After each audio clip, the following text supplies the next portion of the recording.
We have a new sponsor and an old friend joining EnVyPillow here, Sierra Sil. With 2 rare patents and a money-back guarantee, Sierra Sil, available at Shoppers Drug Mart, London Drugs and Health Food stores, is the natural mineral joint pain remedy you need. Go to sierrasil.com, SIERRASIL.com, and use the code GF for 10% off. Hi there, welcome to episode 29 of Gracefully and Frankly, 2 best friends who ought to know better, a couple of broads just having a chat, and you are so welcome to listen in, to write in, to do whatever you want and take part. I'm Erin Davis. I'm Lisa Brandt. Yes, we are at episode 29, and we've got a full load for you today, including we're going to talk trees. Yes, and if a tree falls on the street, does it mean a wake-up call for me? I don't know. Why has it got to be about me? Why can't it just be a tree falling in the street, Davis? Get over yourself. Everybody else is. Oh, the voices in my head are coming out. Should be fun. I drown them out on my end with drumming, so we'll talk a little bit about that as well. Taking up the drums at the age of over 40. Yes. And Tom Cruise's face, what in the world has he done for his new movie? Oh, I know, but when you're Tom Cruise, nobody's going to tell you, buddy, back off on the filler and the Botox. No one's going to tell him. That's right. Lisa went to see the new Mission Impossible movie. And did you have snacks? What'd you have? Popcorn, and my friend Tam kept handing me Twizzlers, so what was I going to do? Oh, it'd be rude not to. It would be. The very worst movie experience I ever had wasn't the film itself or the people around me. It was when we went to a fundraiser for the Canadian Opera Company, but they didn't serve popcorn. I guess the white glove crowd doesn't eat popcorn, Lisa. Who knew? Oh, they do. They just do it at home in secret by themselves. Sheesh. Yeah, I should have brought it in a purse or something. I was just thinking about my EnVyPillow silk carrying bag for my portable EnVyPillow, the one I take on vacation, full of popcorn. Now, wouldn't that be something? It would, but it's hard to get grease out of silk. That's true. You can wash them. They're easy to care for if you're not putting popcorn in them. Yeah, and you know, one of the reasons EnVyPillow got started, and again, Botox is a wonderful thing. It's been great for a lot of people, was when Kim, half of the EnVyPillow duo, realized that some of the wrinkles on your face could not be changed with Botox. They're happening because of the way we sleep. We crush our faces into our pillow, and that's how the shape of the EnVyPillow came to be, ladies and gentlemen. And it's brilliant because it keeps your face from getting crushed and mushed, and those lines don't happen. And when I mentioned to our friend Mira, and I bring her up because she's such a doll, she'll be 98 September 1st. And I said, this is an anti-aging pillow now, Mira, so watch out. You could go back to 80. And she laughed, but she had it. She's chronic neck pain and gets injections every 3 months, not often enough. But now it cradles her head and she doesn't turn over all night. She just isn't trying to find that comfortable place on her pillow. And that was the big, big, big difference for her. So it's just one of the things. And if it doesn't work out for you, they give you 90 days to fall in love. And it takes about 10 days minimum, or nights actually, to adjust and experience the benefits. So go to EnVyPillow.com to read more. And while you're there, use the code GF and get 10% off anything you like there. Okay? Are you ready to roll, lady? I'm ready to roll, Erin. Okay, you better count us in because that's what's going to be starting our first segment. And the 1, and the 2.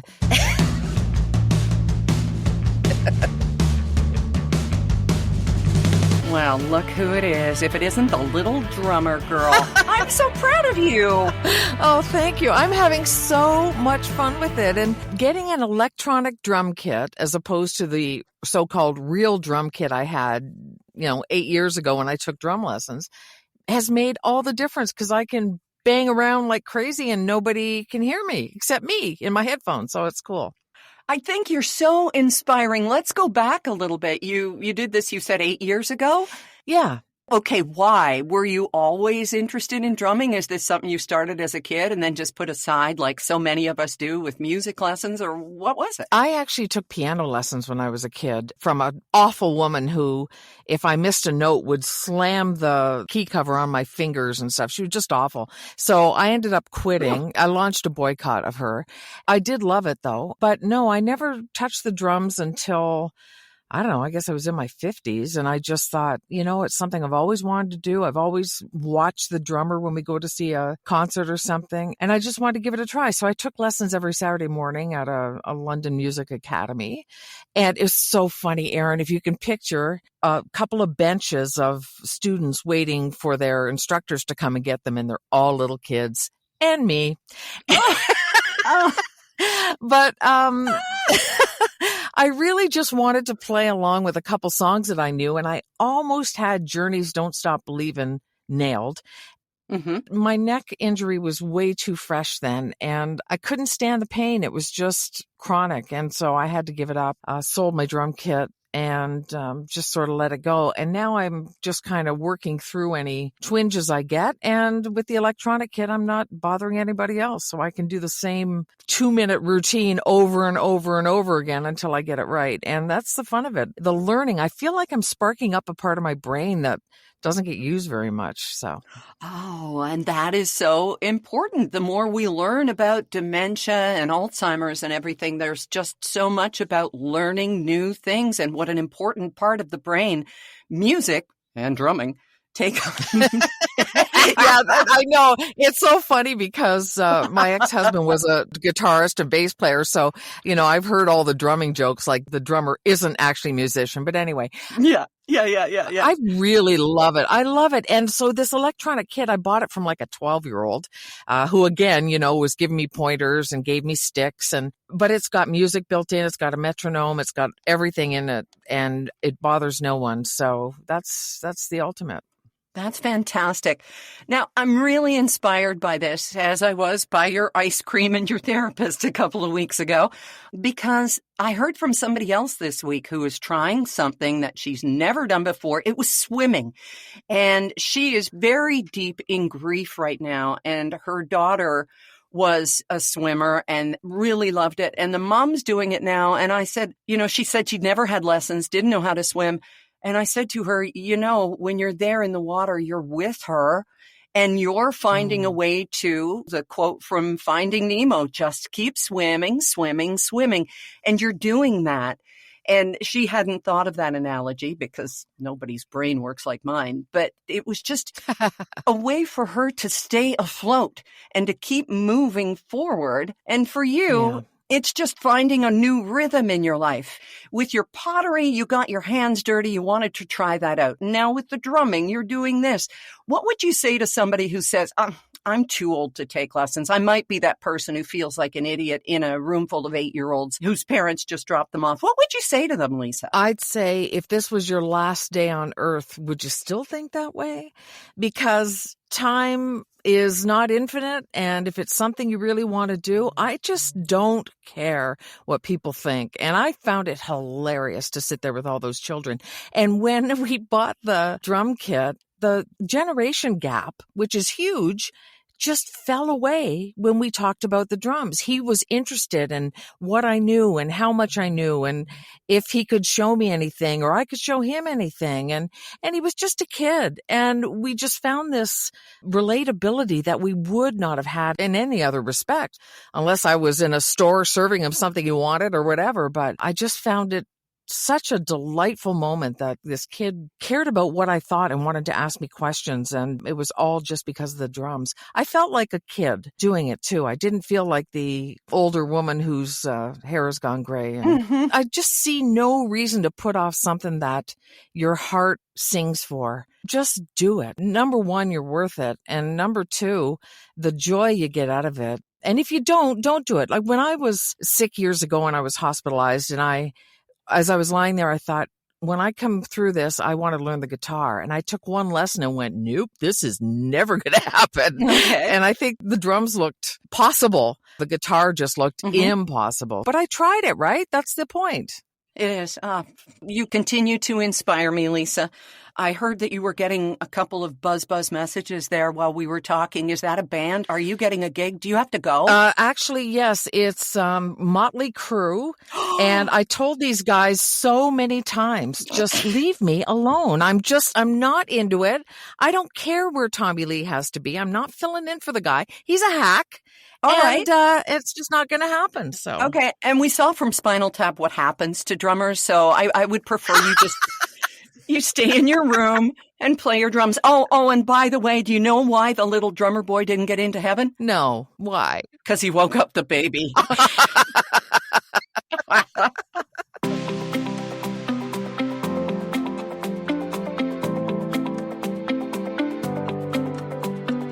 So you played reporter in your hometown, Aaron, after this tree falling. There you are on television reporting on the tree. Now, this was not any ordinary tree. It was massive, right? It was. And it all started when this thing happened. And so I tweeted and I tagged Check News, which is our local Victoria station, which we watch all the time. And then Global BC from Vancouver gets in touch with me and said, can we use your footage? And then they said, would you hop on a Zoom call so we can talk with you about it? So that's how I ended being the Buckeye Newshawk Award winner, as people who watch WKRP will remember. Les Nessman, proud winner of that in the tri-state area. Yes. It's so amazing how a day can completely turn around in a heartbeat. And this is what Stoicism teaches us, right? You remember that it can happen in a heartbeat. You know that. I know that. So I was having a blue day. It had been a tough week in a lot of ways. And we'd run some errands. And we went and sat on this beautiful bench next to a river called the Gorge in Esquimalt, which is just part of Victoria. And as we were going to get back into our car, Rob goes, whoa. And I look up from my phone, and this massive oak tree, the size of 2 trees, comes down directly opposite us, like 2 lanes of traffic. And then there was the tree split down the middle with a great crash and this cloud of dust. And there it was. So I jumped out of the car. I didn't realize till later that I'd left my cardigan on the ground. I'd gotten out so fast, ran around, checked for traffic, ran across, took a picture, and then somebody's yelling, is anybody under there? And Rob knew there wasn't because he saw it actually happen. I just heard the noise and looked. And this tree came down, and I'm not exaggerating. If you go to the video, and I'll post it on our Gracefully and Frankly Facebook page, or it's at aarondavis.com, you will see this incredibly massive oak tree that missed the neighbor's truck by 1 to 2 feet max. Wow. It didn't touch the eaves troughs of the house. The elderly owner of the house, she was in the backyard. If she'd been in the front yard, it would have been a completely different story. And the only damage that it made, besides leaving all of this future firewood across this woman and her neighbor's yard, was that it took off the light part of a light standard and brushed a car that had just been going by. Now, I'll tell you, if we had been parked across the street, we would most definitely have been, either our car or us, collateral damage. Yeah. So anyway, I leapt into action there and kind of talked to the neighbors. I didn't interview them on camera because I thought that was intrusive, but I did take complete footage of the tree as it had just come down and the massive patch of blackness inside that showed that this tree really was ready to go down. So that was my adventure. Wow. Very, very lucky that no one was hurt. That tree was enormous, and it must have been groaning for a while or something. I mean, they don't just split and fall, right? I asked one of the city guys who was there right away, the city of Esquimalt, not City TV. I said to him, is it because of the dryness and the heat? Because we haven't had a good rain now for about 2 months. And he said, no, oaks love the heat. That's not it. And then I asked the neighbor. The neighbor said, I've been having nightmares about this tree and it falls on my house. And she wasn't being angry about it. She just literally has had nightmares about the tree falling. And I said, has it been checked out? And she said, no, they're protected. Meaning, okay, we're protecting our old trees, but somebody better check those things and make sure that the vulnerable people inside the houses aren't at risk as well, right? Yeah. So that was eye-opening. It was miraculous in so many ways But okay, you know me, I'm going to find the spiritual in just about everything. As we were sitting on the bench, I was talking to Rob. I was kind of going deep into my motivations on everything. I said, doing the drift sleep stories every week, it's a beast. Yeah. I will tell you, I love doing Yeah. it. It's my labor of love. It's my joy. But you find a story, you rewrite it, you record it, you edit it for, I'm going to say literally 4 hours because I'm very particular. And then you put it up to the world. And I said to him, why? Why am I working so hard? What am I aiming for? I've got over 100 of these stories up here. I keep watching to see, we're closing in on 200,000 listens.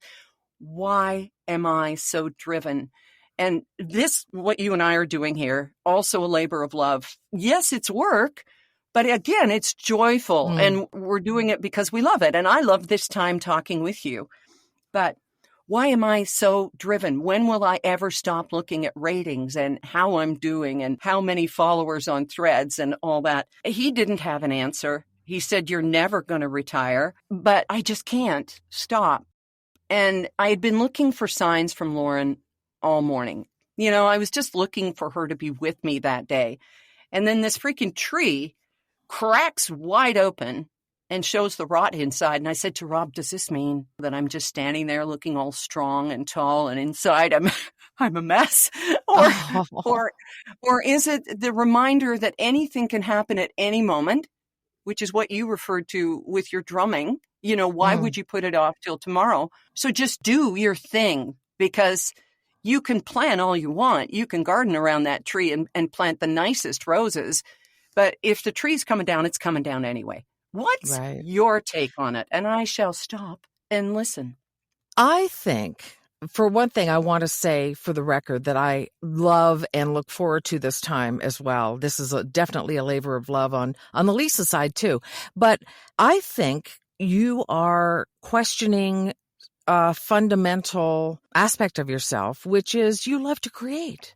So just go with it. So the tree falling, I'm not really big on symbols and things like that. Not as big as you are. You see these things and they can just clunk me right in the forehead and I go, oh, I didn't see anything. But as far as the tree falling goes, maybe just telling you to just be in the moment. But I just think that, you know, you are the way you are and it's wonderful. And when you question it, you're pushing against it. Just go with it. Just go with it. You're amazing. Look at how many people listen because of you. Yeah, I can't do the symbolism thing with you because you're the master of that. Well, you look at things more pragmatically, and you have the window of stoicism that you're gazing through, and I love that because mine is rose-colored and it's stained glass. But after that happened, and I had tweeted it out, I immediately got a phone call from the news director at Czech, and then this message from Global. All of a sudden, my adrenaline was through my head, and Rob's like, you think you might get a job on Global News? And I said, no, forget it. That kind of a breakthrough at my age only happens to Jan Arden. She's a unicorn. Stop it. And besides, the news media don't pay anything anymore. And it's just silly. It's crazy. That was not going through my head. But there was this thing like, oh, cool, I'm going to be reporting something on TV. And it never freaking leaves you. It never leaves you the thrill of hearing yourself on the radio or seeing yourself on TV. And people are going to go, ew, what an ego. No. Ask anybody in radio. If they say they don't listen to their show, they're lying. Yeah, I know what you mean. And I know that there's a little voice inside your head that's like, you know, why don't you just relax and just do this stuff? Yep. But you enjoy this. You get something out of it. It's not like anybody's making you. You know what I mean? It's something that you like. Look at the kick you got out of doing it. And it was just fun. And like, it doesn't have to lead to anything. It doesn't have to go anywhere. Yeah. It's just a moment where you know that what you have has value and you're sharing it. That's the part of being a broadcaster that doesn't go away. You know, I know something or I have something and I want everybody to understand it or enjoy it or get something out of it if they want to. That was the thing about breaking news or whatever. It's like you got to be the first person to know this and then to share it with other people. And it wasn't a matter of, oh, I'm so great, I know this first. It was just like a responsibility almost. Yeah. It never leaves you. Once you've been in news, it never leaves you. No, and who knows how many other trees are around that people are hearing creaking or that don't look good, and they might think, gee, maybe I'll take a little more action and get this thing down before it hurts somebody, or you just don't know. There's so many reasons for it. I think you just got to go with it. How do you feel about fading away? That's the big question. I'm afraid to fade away. I worked so hard. You know what's funny? I had an opportunity to be on morning radio here not long ago to do with the book, that Trade Up book that I co-wrote. Yeah. And I turned it down. I wanted no part of it, which to some people might sound surprising, but I just didn't want any part of it. I didn't want to be on the radio. I didn't want to have to go and sit there in the green room. I love the people I would have been on the air with, but I don't think I want to fade away either. But I don't think I want to do what I did before. I don't think you do either, though. Oh, God, no. Do you? No. I don't want to do those hours. I have trouble sleeping now if I have an alarm waiting for me in the morning. I'm loving this life, but I miss that adrenaline. And that's why I love, to keep going back to Ontario as I am in October and again November. You and I are going to have a hotel stay. Yay! To do some emceeing and a live podcast for the Canadian Real Estate Association, I think. Well, I'm sorry, that delved quite a bit into me there, and I didn't want to make it me, but I just... No, you is good. Thanks, you is too. Yeah, forget the grammar for the moment.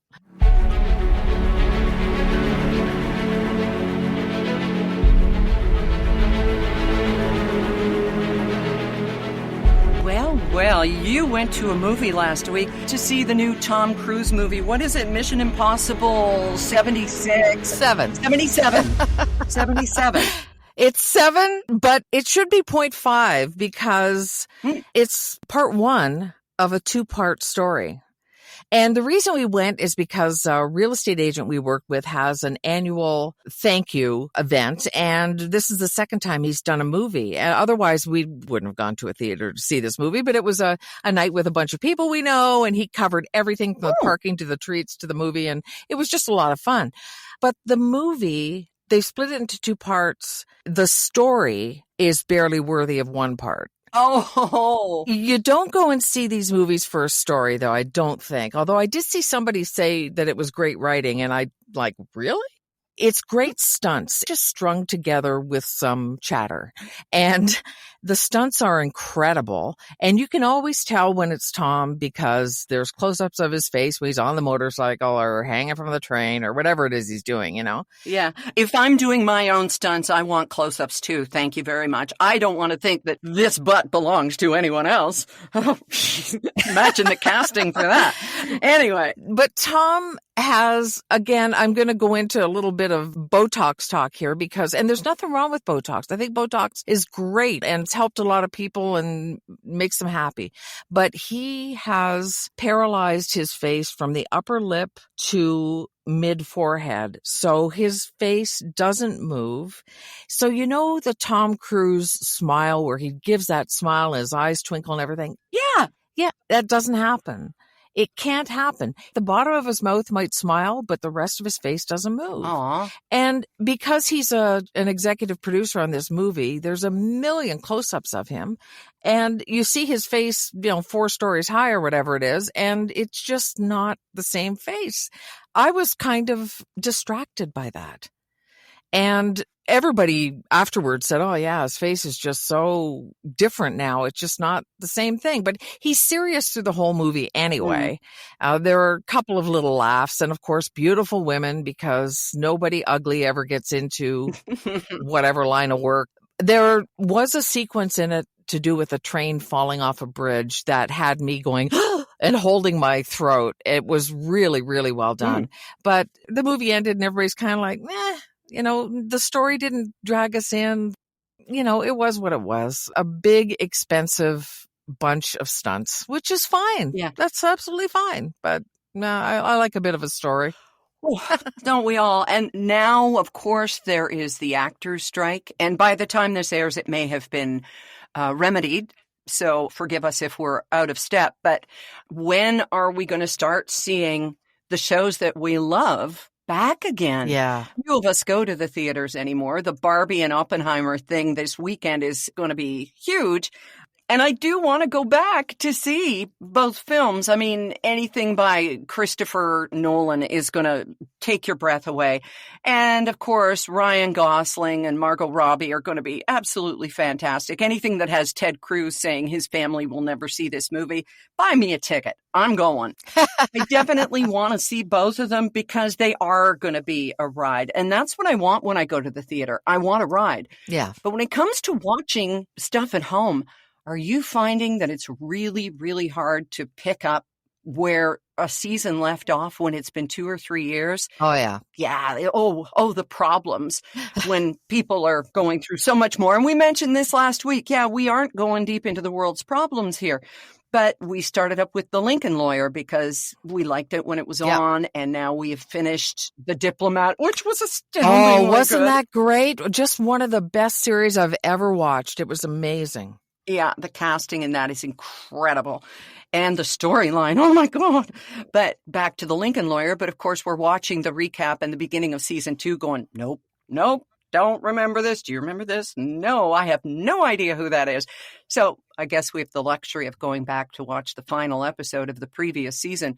But this is the new normal now, isn't it? And it's going to be this way for everybody on television. Yeah. Even if it's Law and Order after this strike, when will the regular TV come back? That's right. And when we're waiting for another season of Reacher, and by the time it comes out, it's going to be the same thing. Where were we when it left off? What happened? Mm-hmm. There's a kind of not safe for anybody with culture or taste show called Bupkis starring Pete Davidson. And remember, I said that because if you watch the first episode, you will never watch television again. But after 3 episodes, it stalled, and we've gone back to old series. I've been showing Derek The Sopranos. He didn't see it when it first started, and King of Queens. And we've gone back right to the beginning of Will and Grace to watch that over again. And, there's lots out there. And every night after whatever we watch, no matter how dark it is, we always flip over to Netflix and pick up an episode of Seinfeld. Yeah. It's wonderful to have all this at our fingertips. Or if you can't find anything on TV, I turn it all off and I listen to Rachel Maddow's podcast. And Rachel's sitting there with me. So there's a lot of choices. I'm just really concerned for all of the people, not us, waiting for our beloved shows to return, those who still watch network television at all. But oh my God, everybody we know in the industry who does, the sets or the makeup or the catering or is a background actor or whatever. Yeah. There are so many people whose livelihoods really are in peril. Yeah. For example, a movie that's due to shoot in Canada, if there were actors coming to Canada to shoot something, well, all those Canadians are affected, and it's just got so many ramifications. Yeah, we've got lots of shows. We are the least inconvenienced. We can just pick something else and be entertained, right? Yeah, I wouldn't want to be booking talent on TV morning shows because, okay, we were supposed to have Ryan Gosling or Margot Robbie on the show this morning. Yeah, so it's got a lot of ramifications, none of which will change the world, unlike the planet being on fire. But, we're not going there because I spent the other night reading the Washington Post about it, and now I take flash showers. I leave the windows open and flash the neighbors. No, I take showers that are super fast, and we just keep thinking, what else can we do? What else can we do? The water is needed for so many other things right now.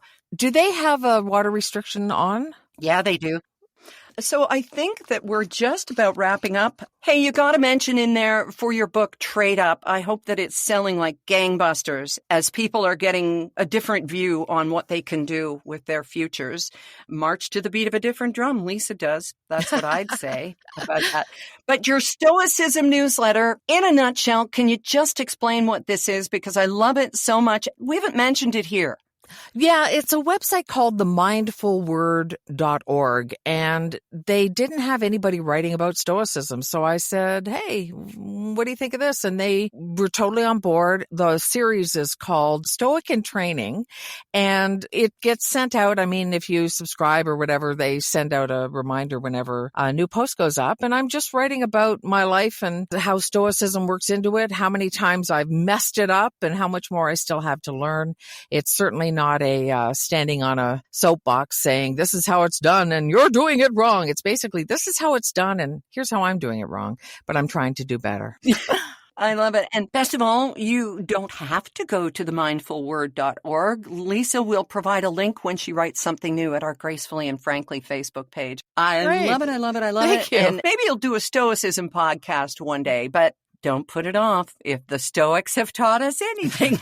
That's right. Get going. You know who has a really good one is Ryan Holiday, and he's sort of been kind of like a bit of a leader. And I consider what I do supplementary to him because as far as I'm concerned, he's the master. All right. Well, as Lisa says, get going. So we're going to. That wraps up episode 29 for this week's Gracefully and Frankly. Thank you again to EnVyPillow for everything that you are and all that you've done for us. We just love you. Kim, Kathy, Amy, the whole team. And of course to you, Lisa, you continue to inspire me. I know I continue to perplex you, hopefully never annoy. No, but anyway. You've always inspired me and gotten me up off my butt when I needed it, and so many other things I couldn't even begin to list because we just go on right into episode 30. There we go, and nobody wants that. So away we go. We'll see you next week. Love you, Lisa. Keep on drumming, and we'll talk to you then, okay? You bet. Bye-bye.